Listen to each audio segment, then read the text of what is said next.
శ్రీ సాయినాథాయ నమః. శ్రీ సాయి సచ్చరిత్రము 41వ అధ్యాయము.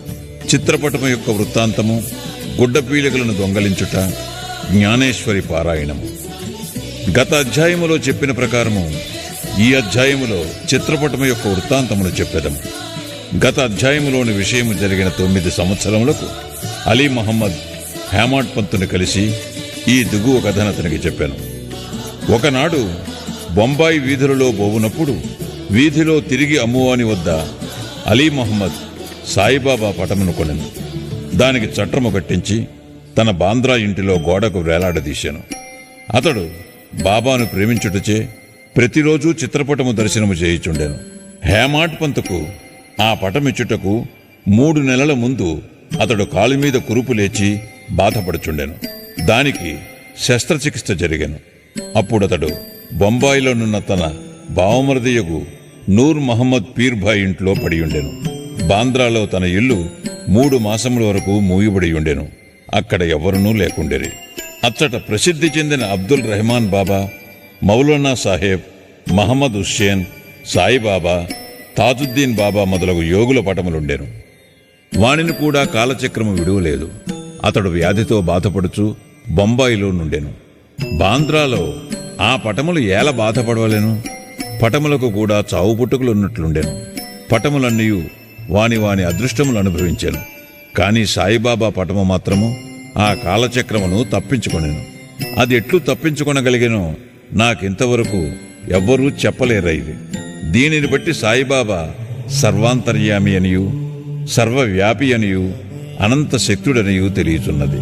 అలీ మహమ్మద్ అనేక సంవత్సరముల క్రిందట యోగు అబ్దుల్ రెహమాన్ బాబా యొక్క చిన్న పటమును మహమ్మద్ హుస్సేన్ ధారియా వద్ద సంపాదించాను. దానిని తన బావమరిదియగు నూర్ మహమ్మద్ పీర్భాయ్కి ఇచ్చాను. అది అతని టేబుల్లో 8 సంవత్సరములు పడి ఉండెను. ఒకనాడు అతడు దానిని చూచెను. అతడు దానిని ఫోటోగ్రాఫర్ దగ్గరకు తీసుకుని పోయి సజీవ ప్రమాణమంత పెద్దదిగా చేయించి దాని ప్రతులను తన బంధువులకు, స్నేహితులకు పంచిపెట్టాను.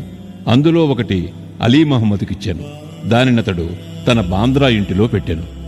నూర్ మహమ్మద్ అబ్దుల్ రెహమాన్ గారి శిష్యుడు. గురువు నిండు దర్బారులో నుండగా అతడు గురువుగారికి దీనిని కానుకగా నిచ్చుటకు పోగా వారు మిక్కిలి కోపించి కొట్టబోయి నూర్ మహమ్మదును అతడి నుండి తరిమివేశారు. అతడు మిగులు విచారపడి చికాకు పొందెను. తన ద్రవ్యమంతయు నష్టపడుటయే కాక గురువుగారి కోపమునకు, అసంతుష్టికి కారణమాయను గదా అని చింతించాను. విగ్రహారాధన గురువుగారికి ఇష్టము లేకుండెను. ఆ పటమును అపోలో బందరుకు తీసుకుని పోయి ఒక పడవను అద్దెకు కట్టించుకుని సముద్రములోనికి పోయి దానినక్కడ నీళ్లలో ముంచివేశాను. తన బంధువుల వద్ద నుంచి, స్నేహితుల వద్ద నుంచి పటములను తెప్పించి వానిని కూడా బాంద్రా సముద్రములో ముంచెను.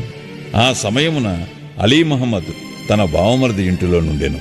యోగుల పటములను సముద్రములో పడవైచినచో తన వ్యాధి కుదురునని బావమరిది చెప్పాను. ఇది విని అలీ మహమ్మద్ తన మేనేజరును బాంద్రా ఇంటికి పంపి అక్కడున్న పటములు అన్నిటినీ సముద్రములో వేయించాను.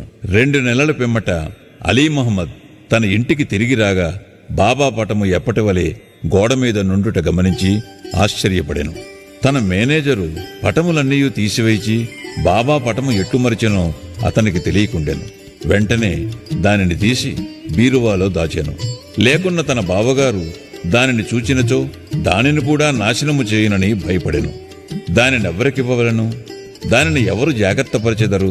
దానిని భద్రముగా ఎవరుంచగలరు అను విషయములను ఆలోచించుచుండగా సాయిబాబాయే ఇస్మ ముజావరును కలిసి వారి అభిప్రాయము ప్రకారము చేయవలసినదని తోచునట్లు చేశాను. అలీ మహమ్మద్ ఇస్మ ముజావరును కలుసుకొని జరిగినదంతయూ చెప్పాను. ఇరువురును బాగుగా ఆలోచించి ఆ పటమును హేమాడ్ పంతుకు ఇవ్వ నిశ్చయించిరి. అతడు దానిని జాగ్రత్తపరచునని తోచెను. ఇద్దరును హేమాడ్ పంతు వద్దకు పోయి సరైన కాలములో దానిని బహూకరించిరి. ఈ కథను బట్టి బాబాకు భూత భవిష్యత్ వర్తమానములు తెలియననియు, చాకచక్యముగా సూత్రములు లాగి తన భక్తుల కోరికలు ఎట్లు నెరవేర్చుచుండెనో కూడా తెలియచున్నది. ఎవరికైతే ఆధ్యాత్మిక విషయములలో ఎక్కువ శ్రద్ధయో వారిని బాబా ప్రేమించుటే కాక వారి కష్టములను తొలగించి వారిని ఆనందభరితులుగా చేయుచుండెరని రాబో కథ వలన తెలియను. గుడ్డ పీలుగులను దొంగలించుట, జ్ఞానేశ్వరి చదువుట. బివి దేవ్ దహనులో మామల్తాదారు. అతడు జ్ఞానేశ్వరిని ఇతర మత గ్రంథములను చదువువలనని చాలా కాలం నుండి కోరుచుండెను. భగవద్గీతపై మరాఠీ భాషలో జ్ఞానేశ్వరుడు వ్రాసిన వ్యాఖ్యయే జ్ఞానేశ్వరి. ప్రతిదినము భగవద్గీతలో ఒక అధ్యాయమును, ఇతర గ్రంథముల నుండి కొన్ని భాగములను పారాయణము చేయుచుండెను. కాని జ్ఞానేశ్వరుని ప్రారంభించగానే ఏవో అవాంతరములేర్పడుటచే పారాయణము ఆగిపోవుచుండెను. 3 నెలలు సెలవు పెట్టి షిరిడీకి వెళ్లి అక్కడి నుండి తన స్వగ్రామమగు పౌండుకు పోయెను. ఇతర గ్రంథములన్నయూ అతడు చదువుగలిగెను. కాని జ్ఞానేశ్వరి ప్రారంభించగానే ఏమో విపరీతమైన చెడ్డ ఆలోచనలు తన మనస్సును ప్రవేశించుటచే చదువులేకుండెను. అతడెంత ప్రయత్నించినను కొన్ని పంక్తులు కూడా చదువులేకపోయాను. కాబట్టి బాబా తనకు ఆ గ్రంథమందు శ్రద్ధ కలుగు చేసినప్పుడే, దానిని చదువుమని వారి నోటి వెంట వచ్చినప్పుడే దానిని ప్రారంభించదననియు, అంతవరకు దానిని తెరువుననియు నిశ్చయము చేసుకునెను. అతడు 1914వ సంవత్సరము ఫిబ్రవరి నెలలో కుటుంబ సహితముగా షిరిడీకి వెళ్ళెను.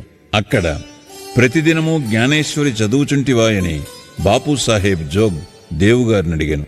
దేవు తనకు అట్టి కోరిక కలదనియు, కాని దానిని చదువుటకు శక్తి చాలకుండెననియు, బాబా ఆజ్ఞాపించినచో దానిని ప్రారంభించదననియు చెప్పాను. అప్పుడు జోగ్ ఒక పుస్తకమును తీసుకుని బాబాకిచ్చినచో దానిని వారు తాకి పవిత్రము చేసి ఇచ్చెదరనియు, అప్పటి నుండి నిరాటంకముగా చదువవచ్చుననియు దేవుకు సలహానిచ్చాను. బాబాకు తన ఉద్దేశము తెలియను గనక దేవుగారట్లు చేయుటకు అంగీకరించలేదు. బాబా తన కోరికను గ్రహించలేరా?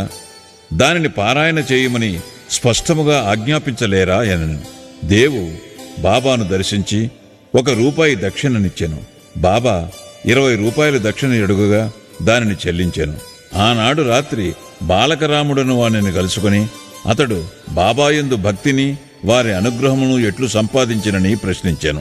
మరుసటి దినము హారతి పిమ్మట అంతయు తెలిపెదనని అతడు బదులిచ్చాను. ఆ మరుసటి దినము దర్శనము కొరకు దేవు వెళ్ళగా బాబా అతనిని 20 రూపాయలు దక్షిణ ఇమ్మనెను. వెంటనే దేవు దానిని చెల్లించెను. మసీదు నిండా జనులు నిండియుండుటచే దేవు ఒక మూలకు పోయి కూర్చుండాను. బాబా అతనిని పిలిచి శాంతముగా తన దగ్గర కూర్చొనమనయ్యను. దేవు అట్లనే చేశాను. మధ్యాహ్న హారతి పిమ్మట భక్తులందరూ పోయిన తరువాత దేవు బాలకరాముని చూచి అతని పూర్వ వృత్తాంతముతో పాటు బాబా అతనికి ఏమేమి చెప్పాను? ధ్యానం ఎట్లు నేర్పిరోయని అడుగగా బాలకరాముడు వివరములు చెప్పుటకు సిద్ధపడాను. అంతలో బాబా చంద్రు అను కుష్ఠురోగ భక్తుని పంపి దేవుని తీసుకుని రమ్మనెను. దేవు బాబా వద్దకు పోగా ఎవరితో ఏమి మాట్లాడుచుంటివని బాబా అడిగను. బాలకరామునితో మాట్లాడుచుంటుననియు, బాబా కీర్తిని వినుచుంటుననియు అతను చెప్పాను. తిరిగి బాబా 25 రూపాయలు దక్షిణ అడిగాను. వెంటనే దేవు సంతోషముతో దక్షిణ చెల్లించాను. అతనిని బాబా లోపలికి తీసుకుని పోయి స్తంభము వద్ద కూర్చుండి, నా గుడ్డ పీలికలను నాకు తెలియకుండా దొంగలించితివేలా అనెను. దేవు తనకు ఆ గుడ్డ పీలికల గూర్చి ఏమీ తెలియదనెను. బాబా అతనిని వెతుకుమనెను. అతడు వెతికెను, కాని అతడు ఏమీ దొరకలేదు. బాబా కోపగించి ఇట్లనెను, ఇక్కడ ఇంకెవ్వరూ లేరు, నీ ఒక్కడివే దొంగవు. ముసలితనముచ్చే వెంట్రుకలు పండినప్పటికీ ఇచ్చటకు దొంగలించుటకు వచ్చితివా అని కోపగించాను. బాబా మతిచెడిన వాని వలె తిట్టి కోపగించి చీవాట్లు పెట్టాను. దేవు నిశ్శబ్దముగా కూర్చుండెను. దేవు తాను సటకా దెబ్బలు కూడా తిననేమో అనుకునేను. 1 గంట తరువాత బాబా అతనిని వాడాకు వెళ్ళుమనెను. దేవు వచ్చటికేగి జరిగినదంతయు జోగుకు బాలకరామునకు తెలియజేశాను. సాయంకాలము అందరినీ రమ్మని బాబా కబురు పంపాను. ముఖ్యముగా దేవుని రమ్మనెను. నా మాటలు వృద్ధుని బాధించి ఉండవచ్చును, కాని అతడు దొంగిలించుటచే నేనట్లు పలుకోవలసి వచ్చెను అని బాబా నుడివెను. తిరిగి బాబా 12 రూపాయలు దక్షిణ అడిగాను. దేవు దానిని వసూలు చేసి చెల్లించి సాష్టాంగ నమస్కారము చేశాను. బాబా ఇట్లనెను, ప్రతిరోజు జ్ఞానేశ్వరుని చదువుము, పోయి వాడాలో కూర్చుండము. ప్రతినిత్యము కొంచెమైనను క్రమము తప్పక చదువుము. చదువునప్పుడు దగ్గరున్న వారికి శ్రద్ధాభక్తులతో బోధపరిచి చెప్పుము. నేను నీకు జల్తారు సెల్లానిచ్చుటకు ఇచ్చట కూర్చుని ఉన్నాను. ఇతరుల వద్దకు పోయి దొంగిలించదవేలా? నీకు దొంగతనమునకు అలవాటు పడవలనని ఉన్నదా? బాబా మాటలు విని దేవు సంతోషించాను. బాబా తనను జ్ఞానేశ్వరుని ప్రారంభించమని ఆజ్ఞాపించిననియు, తనకు కావలసినదేదో అది దొరికిననియు, అప్పటి నుండి తాను సులభముగా చదవగలననియు అనుకొనెను. తిరిగి బాబా పాదములకు సాష్టాంగ నమస్కారమునర్చాను. తాను శరణు వేడెను గనుక తనను బిడ్డగా నుంచి జ్ఞానేశ్వరుని చదువుటలో తోడ్పడవలసినదని బాబాను వేడుకొనెను. పీలికలు దొంగలించుట ఎనగానేమో దేవు అప్పుడు గ్రహించాను. బాలకరామును ప్రశ్నించుటయే గుడ్డ పీలికలు దొంగలించుట. బాబాకు అట్టి వైఖరి ఇష్టము లేదు. ఏ ప్రశ్నకైనా సమాధానము ఇచ్చుటకు తాము సిద్ధముగా నుండిరి. ఇతరులను అడుగుట బాబాకు ఇష్టము లేదు. అందుచే అతనిని బాధించి చికాకు పెట్టాను. అదీనూ కాక ఇతరులను అడగకుండా బాబానే సర్వము అడిగి తెలుసుకొనవలననియు, ఇతరులను ప్రశ్నించుట నిష్ప్రయోజనమనియు చెప్పాను.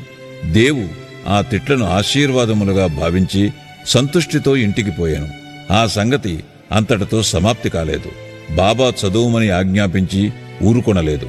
1 సంవత్సరం లోపుగా బాబా దేవు వద్దకు వెళ్లి వాని అభివృద్ధి కనుగొనెను. 1914వ సంవత్సరం ఏప్రిల్ నెల 2వ తేదీ గురువారం ఉదయం బాబా స్వప్నంలో సాక్షాత్కరించి పై అంతస్తులో కూర్చుండి, జ్ఞానేశ్వరి బోధపడుచున్నదా లేదా అని అడిగాను. లేదు అని దేవు జవాబిచ్చాను. ఇంకా ఎప్పుడు తెలుసుకొనేదవు? దేవు కండ్ల తడిపెట్టుకుని, నీ కృపను వర్షింపనదే పారాయణము చికాకుగానున్నది, బోధపడుట చాలా కష్టముగానున్నది. నేను దీనిని నిశ్చయముగా చెప్పుచున్నాను అనెను. చదువునప్పుడు నీవు తొందరపడుచున్నావు. నా ముందర చదువుము, నా సమక్షమునే చదువుము. ఏమి చదువువలను? అధ్యాత్మము చదువు. పుస్తకమును తీసుకుని వచ్చుటకు దేవు వెళ్ళాను. అంతలో మెలకువ వచ్చి కండ్లు తెరచాను. ఈ దృశ్యమును చూచిన పిమ్మట దేవుకెంత ఆనందము సంతోషము కలిగెను. చదువరులే గ్రహింతురుగాక. శ్రీ సాయినాథాయ నమః. 41వ అధ్యాయము సంపూర్ణము. సద్గురు శ్రీ సాయినాథార్పణమస్తు. శుభం భవతు.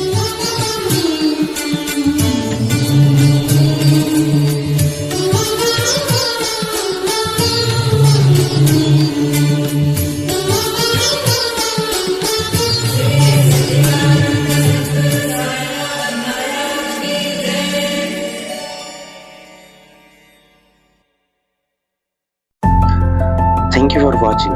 Like చేయండి, షేర్ చేయండి, సబ్స్క్రైబ్ చేయండి for more videos. Tiny Bees.